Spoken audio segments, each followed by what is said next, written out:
Hi guys, welcome to our YouTube channel Rajith Kumar diaries. మనకైతే UGC net 2026 జూన్కి సంబంధించిన notification అయితే release చేయడం జరిగింది. సో ఈ రిలీజ్ అయిన నోటిఫికేషన్లో ఇంపార్టెంట్ డేట్స్ ఏంటి, సిలబస్ అయినా చేంజ్ అయిందా, చేంజ్ అవ్వలేదా, అలాగే ఏజ్ ఎలిజిబిలిటీ ఎలా ఉంది, ఎలిజిబిలిటీ క్రైటీరియా ఏంటి, అలాగే ఫీ స్ట్రక్చర్ ఎలా ఉంది, ఎగ్జామినేషన్ సంబంధించిన ప్రతి ఇన్ఫర్మేషన్ కూడా ఈ వీడియోలో అయితే ప్రొవైడ్ చేస్తాను. సో వీడియోని అయితే ఎక్కడ స్కిప్ చేయకుండా ఎండింగ్ వరకు చూడండి. అలాగే మీ ఫ్రెండ్స్ అండ్ ఫ్యామిలీ మెంబర్స్లో ఎవరైనా సరే యూజీసీ నెట్ కోసం అయితే అప్లై చేసుకునే వాళ్ళు ఉంటే వాళ్ళకి కూడా ఈ వీడియోని అయితే షేర్ చేయండి, వాళ్ళకి కూడా యూజ్ అయ్యే ఛాన్స్ ఉంది. సో ఈ వీడియోని అయితే స్టార్ట్ చేద్దాం. ఇక మొదలెడదామా?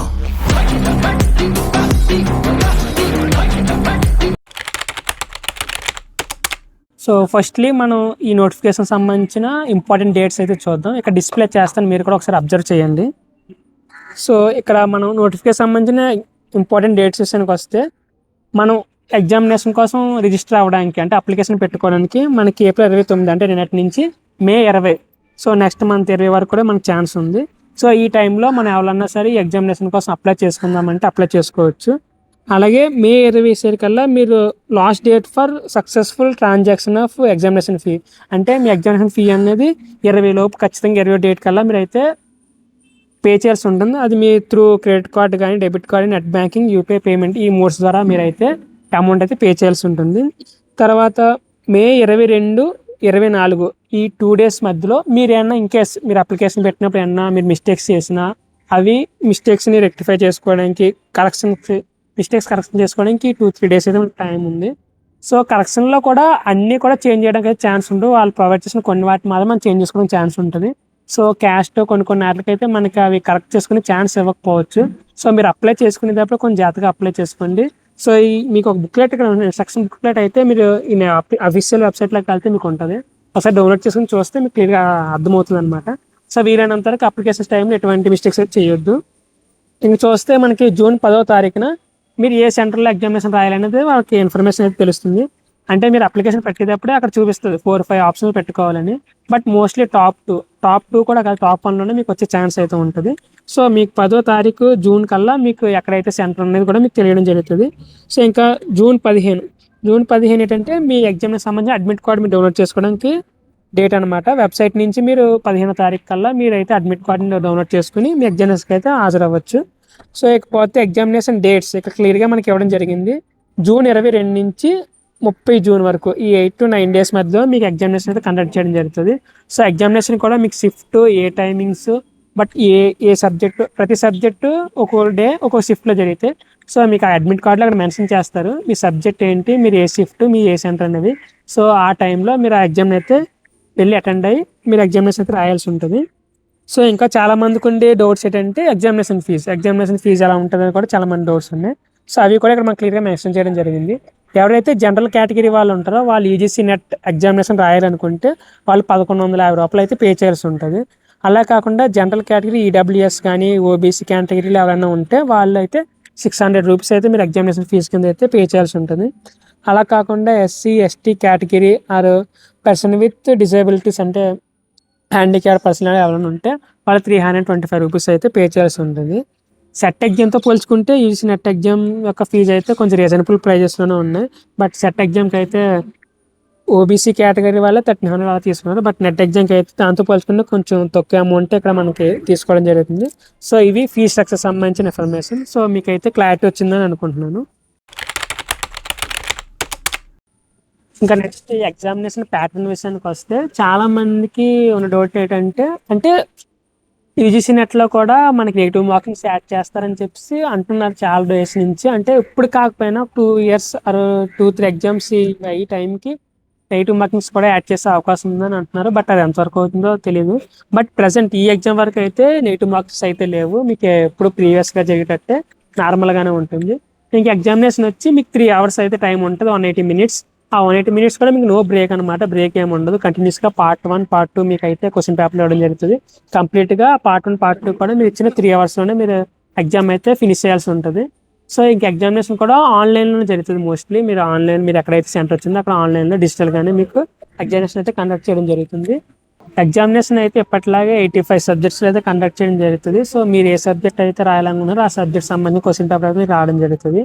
అండ్ క్వశ్చన్ పేపర్ కూడా మీకు ఇంగ్లీష్ అండ్ హిందీ మీడియంలో మాత్రమే ఉంటుంది. సో ఇంగ్లీష్తో పాటు హిందీ ఉంటుంది తప్ప తెలుగులో అసలు తెలుగు అలాంటి అయితే ఎక్స్పెక్ట్ చేయొద్దు. ఓన్లీ ఇంగ్లీష్ అండ్ ఇంగ్లీష్ ఈ రెండు సబ్జెక్ట్ ఈ రెండు లాంగ్వేజ్లో మాత్రమే క్వశ్చన్ పేపర్ అయితే ఇవ్వడం జరుగుతుంది. అండ్ ఇంకా ఎగ్జామినేషన్ సంబంధించి ఇవే అనుకోండి. ఎగ్జామినేషన్ క్వశ్చన్ పేపర్ ప్యాటర్న్ కూడా ఇంతే. రిటర్న్ మార్క్స్ అయితే ఏముండవు. సో మీకు పార్ట్ 1 50 క్వశ్చన్స్ ఉంటాయి, పార్ట్ 2 100 క్వశ్చన్స్ ఉంటాయి.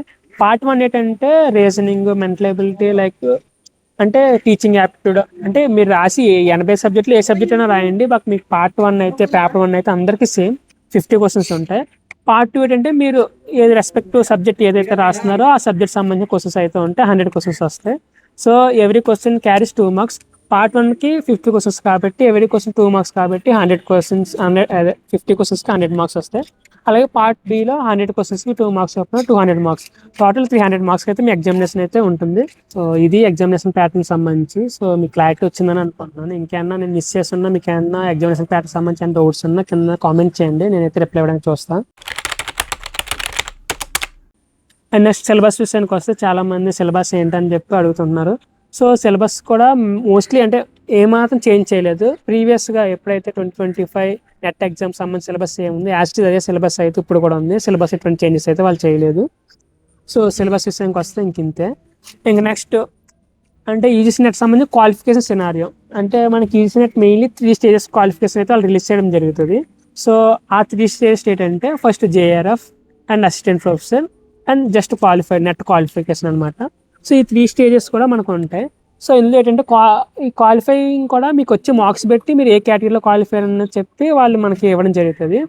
సో నెట్ కూడా చాలా కష్టమైన ఎగ్జామినేషన్. ఎందుకంటే ఇన్ కేస్ ఇప్పుడు ఎగ్జాంపుల్గా ఒక 10 లక్షల మంది మనకి నెట్ ఎగ్జామినేషన్కి హాజరైతే అందులో 6% మాత్రమే నెట్ క్వాలిఫికేషన్ కింద తీస్తారు. అంటే 60,000 మందిని మాత్రమే మన నెట్ క్వాలిఫై కింద వాళ్ళు కన్సిడర్ చేస్తారు. అంటే టాప్ 6% మాత్రమే క్వాలిఫై చేస్తారు అనమాట. అంటే 10 లక్షల మంది రాస్తే 60,000 మంది మాత్రమే క్వాలిఫై అవుతారు. అందులో కూడా టాప్ 1% మాత్రమే JRF ఇస్తారు. అంటే హార్డ్లీ 5,000 to 6,000 మెంబర్స్ మాత్రమే మనకి JRF ఇస్తారు. 10 లక్షల మంది రాస్తే 5,000 to 6,000 మెంబర్స్ మాత్రమే JRF వస్తుంది. సో JRF క్వాలిఫై ఎంత కష్టం అనేది మీకు ఇక్కడ అర్థమై ఉంటుంది. సో JRF క్వాలిఫై అయితే ఏంటి బెనిఫిట్స్, JRFకి ఎందుకంత టఫ్ అంటే JRF మీరు క్వాలిఫై అయినట్లయితే మీకు జూనియర్ రీసెర్చ్ ఫెలోషిప్ అని చెప్పి వాళ్ళే మీకు అమౌంట్ ఇస్తారు అనమాట. మీ PhD జాయినింగ్ ఎప్పుడైతే మీరు యూనివర్సిటీలో అడ్మిషన్స్ కోసం అప్లై చేసుకోవాలో దేనికన్నా సరే JRF క్వాలిఫై అవ్వాల్సి ఉంటుంది. క్వాలిఫై అయినప్పుడు మీరు ఎప్పుడైతే అక్కడ అడ్మిషన్ తీసుకుని PhD చేస్తారో మీకు గవర్నమెంట్ నుంచి అమౌంట్ వస్తుంది అనమాట. మోస్ట్లీ 50,000 అయితే ఈచ్ ఇయర్ మీకు వస్తూ ఉంటుంది. ఈచ్ ఇయర్ కూడా కాదు, ప్రతి నెల మీకు 50,000 రూపాయలు అయితే గవర్నమెంటే మీకు ఇచ్చి చదివిస్తుంది అనమాట. సో అది ఫస్ట్ 3 years అనమాట. ఆఫ్టర్ 2 years మీకు సీనియర్స్ అవుతారు కాబట్టి సీనియర్ రీసెర్చ్ ఫెలోషిప్ అని చెప్పి ఒక 10,000 ఎక్స్ట్రా వేసి 60,000 అలా, అంటే ప్రతి సబ్జెక్ట్కి వ్యారీ అవుతూ ఉంటుంది. బట్ 3 years కన్నా ఒక ఎక్స్ట్రా అమౌంట్ వేసి మీకు లాస్ట్ 2 years అయితే ప్రొవైడ్ చేయడం జరుగుతుంది. సో JRF క్వాలిఫై అయితే మీకు గవర్నమెంట్ నుంచి అమౌంట్ వస్తుంది కాబట్టి మీరు ఆ అమౌంట్తోనే మీ PhD అయితే కంప్లీట్ చేసుకోవచ్చు. అది JRFకి సంబంధించిన క్వాలిఫికేషన్. ఇంకా పోతే JRF తర్వాత స్టేజ్ ఏంటంటే మనకి అసిస్టెంట్ ప్రొఫెసర్ ఏంటంటే మీరు యూనివర్సిటీలో సీట్స్ తెచ్చుకోవచ్చు. అసిస్టెంట్ ప్రొఫెసర్ కూడా మీరు క్వాలిఫై అవుతారు అనమాట, ఎలిజిబుల్ అనమాట అసిస్టెంట్ ప్రొఫెసర్ కింద జాయిన్ అవ్వడానికి. అలాగే మీరు PhD కూడా ప్యారల్గా చేసుకోవచ్చు. అది కాకుండా ఇంకా ఫస్ట్ 2 స్టేజ్లు కాకుండా ఇంకా లాస్ట్ స్టేజ్ ఏంటంటే జస్ట్ నెట్ క్వాలిఫికేషన్ అనమాట. నెట్ క్వాలిఫై అయితే మీకు ఏం కూడా రాదు, జస్ట్ మీరు PhD క్వాలిఫై అవుతారు. దాని నుంచి మీరు జస్ట్ నెట్ అయితే క్వాలిఫై చెప్పుకోవడం తప్ప మీరు చేయగలిగితే ఏముండదు. జస్ట్ మహా అయితే PhD ఎక్కడన్నా జాయిన్ అవి చేసుకోవడం కదా ఉంటుంది తప్ప మీరు ఉట్టిగా నెట్ క్వాలిఫై అవడం వల్ల మీకు వచ్చే లాభం ఏమి ఉండదు. ఇన్కేస్ మీరు అసిస్టెంట్ ప్రొఫెసర్లో క్వాలిఫై అయితే కొన్ని కాలేజెస్ ప్రొవైడ్ చేస్తాయి అన్నమాట మీకు ఇలాగ అమౌంట్. కొన్ని ఫౌండేషన్ల ద్వారా కొన్ని కాలేజెస్ 10,000 అలాగా వాళ్ళు యూనివర్సిటీ వాళ్ళు కొంతమంది సెలెక్ట్ చేసి సెలెక్టెడ్ పీపుల్స్ కంటే ఇస్తారు తప్ప మీకు గవర్నమెంట్ నుంచి కానీ డబ్బులు అయితే రావు. సో మోస్ట్లీ అసిస్టెంట్ ప్రొఫెసర్ లేదంటే నెట్ JRF అయితే క్వాలిఫై అని ట్రై చేయండి. ఓన్లీ నెట్ క్వాలిఫై అవ్వడం వల్ల మీరు పెద్దగా ఏముండదు, బట్ నెట్ క్వాలిఫై అని చెప్పుకోవడానికి అయితే బాగుంటుంది. వీలైతే JRF లేదు అంటే అసిస్టెంట్ ప్రొఫెసర్కి ఎయిమ్ చేయండి. సో ఇది మన క్వాలిఫికేషన్ సినారికి సంబంధించి. సో మీకు అయితే క్లారిటీ వచ్చిందని అనుకుంటున్నాను. UGC నెట్ అప్లై చేసే వాళ్ళకి చాలా మందికి ఉండే బిగ్గెస్ట్ డౌట్ ఏంటంటే ఎలిజిబిలిటీ కోసం చాలామంది డౌట్స్ ఉంటాయి అనమాట. అంటే ఏజ్ ఎలిజిబిలిటీ ఏంటి, తర్వాత మార్క్స్ ఎలా ఉండాలి ఏంటని. సో ఎలిజిబిలిటీ విషయానికి వస్తే మీరు ఏదైతే PG పోస్ట్ గ్రాడ్యుయేషన్ చేస్తున్నారో ఆ సబ్జెక్ట్ సంబంధించి ఎవరైతే జనరల్ కేటగిరీ వాళ్ళు ఉన్నారో వాళ్ళకి 55% ఆర్ అబోవ్ ఉండాలన్నమాట. ఖచ్చితంగా 55% అబోవ్ ఉంటే మాత్రమే మీరు ఎలిజిబుల్ అవుతారు అనమాట. సో దగ్గరికి 55% అంటే 54.9% అలా కాదు, కంప్లీట్గా 55% అబవ్ ఉంటే మాత్రమే మీరు ఎలిజిబుల్ అవుతారు. అలా కాకుండా ఎవరైతే రిజర్వ్డ్ క్యాండిడేట్స్ ఉంటారో వాళ్ళకి మాత్రం 50% ఆర్ అబవ్ ఉంటే మాత్రమే మీ ఎగ్జామినేషన్కి అప్లై చేసుకోవడానికి క్వాలిఫై అనమాట. సో అవి లేకపోతే మీరు ఎలిజిబుల్ కాదు.